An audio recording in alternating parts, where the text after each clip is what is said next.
I will never not be sorry for what happened. For more than 2 decades, she was Cleveland's morning ritual. I'm meteorologist Hollie Strano. I'm meteorologist Hollie Strano. Hi there, I'm meteorologist Hollie Strano as we continue to update you on the potential for strong... The smile before sunrise, the voice that told us whether to grab a coat or to call off of work. Well, hello there. I'm meteorologist Hollie Strano. It's Friday. It is 15 days into September. She wasn't just delivering the weather. She was delivering comfort. Day after day, year after year. She grew up here. She built her career here. She became part of this city's rhythm. You watched her celebrate snow days. You watched her win awards. You watched her stand beside the legend she once studied as a little girl. And then, one night, you watched her fall. Hello.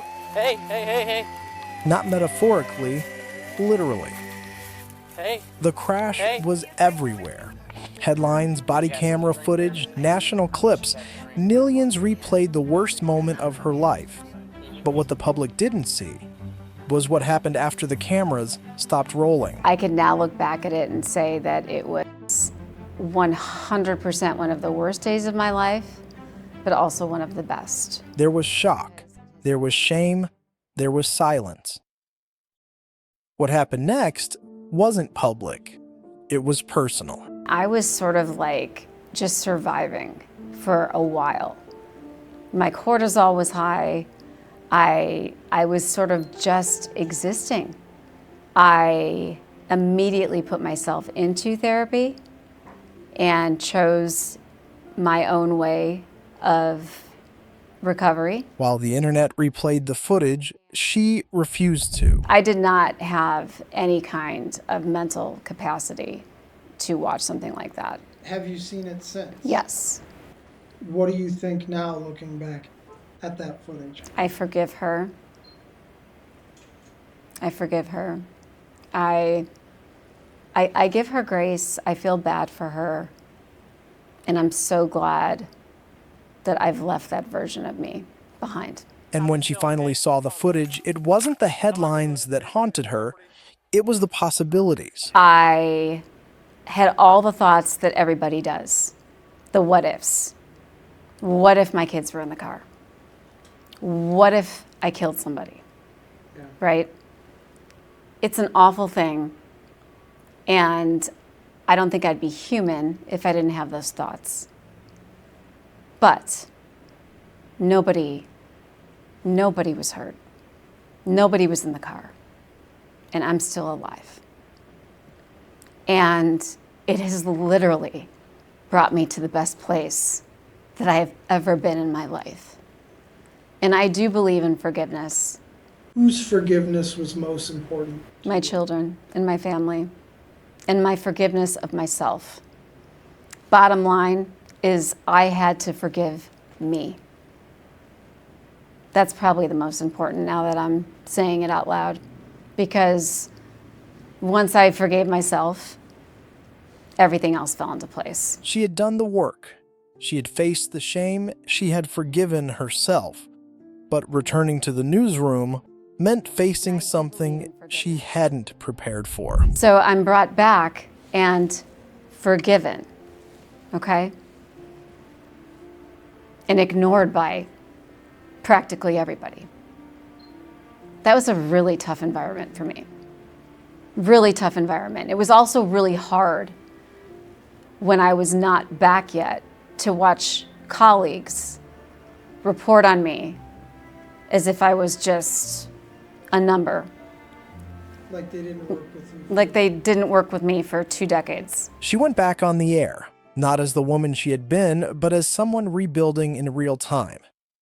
While viewers watched her forecasts, she was quietly forecasting her own future. Therapy, recovery, wellness. She shared it openly, not as a headline, but as a human being getting better. And for a while, it seemed like the storm had passed.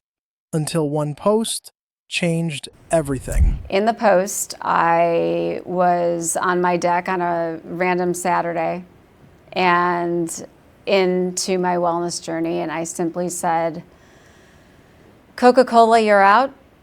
Poppy, you're in. Poppy's the soda. Yeah. And I was terminated over that post. The termination was sudden, public, and completely out of her control. But what was in her control were the tools she had spent months building: the therapy, the accountability, the discipline. This time, she didn't spiral. She steadied herself and made a decision. No one was going to define her ending. I had a lot of, feelings and things that I had to get through. And then I got through all those things, and what I realized was that nobody can take this from me. Not one person can take away me and the talent and gifts that I have.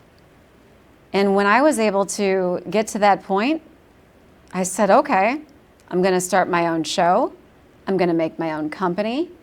And I'm going to continue doing what I love, because I do love doing the weather. I'm from Cleveland, born and raised. I love this city. I love everything about not only being a hometown girl, but the community and the things that I'm involved with. And nobody can take that from me if I don't let them. And so I decided I'm not letting anyone take anything, and did it on my own. So she walked into her backyard and started again. For those of you unaware of what a squall is like, I am in Cuyahoga County, and I am in the thick of it right now. No studio, no script, just her. And Cleveland watched.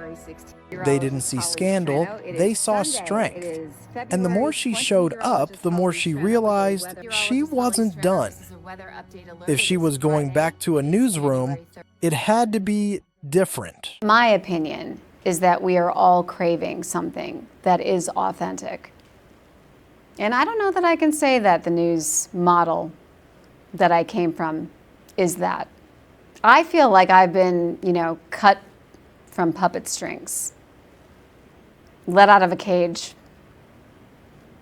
and it feels really good. And I think that's how it should be. I think that that's what not only Northeast Ohio needs, but that's what this country needs, and that's what the world needs. Authenticity, real. And 13 is my favorite number, so that helped. I considered that a sign. And Hollie didn't just go back to weather. She started a podcast, Abruptly Authentic, a platform built around recovery, growth, and honesty. It turned her lowest moment into something useful, and while most embraced it, a few still questioned her return. I asked her about that. We're constant works in progress. And I would hope for those that doubted me, that they would see the resilience and the bravery. And I won't, and that's why I won't shut up. Because it's not about, look at me. It's about helping people who are afraid to speak. I hid in silence. When I was drinking, I was that girl, not telling anybody. I was hiding. I was in a closet somewhere, cooking dinner, sneaking in the laundry room, having a drink, doing all those things because I was ashamed, because deep down I knew it wasn't right. I knew it wasn't right. I was hiding because I was ashamed of myself. She was ashamed, but not anymore. Today she stands in the open, unfiltered, unapologetic, and ready to build something bigger with Cleveland 13. The creative part of it is endless, and I love that. My mind is always, thinking of new things and new ways, and I like to use the word limitless a lot. I have no limits. I was limited. Not anymore. So stay tuned. Cleveland has been watching. Now it's time to look ahead. The wait is over. Hollie is heading over to the Cleveland 13 Weather Center right now to work on her first forecast, so stay tuned. The news you've been waiting for is finally home. From Cleveland 13, I'm Gremmy. We'll be right back.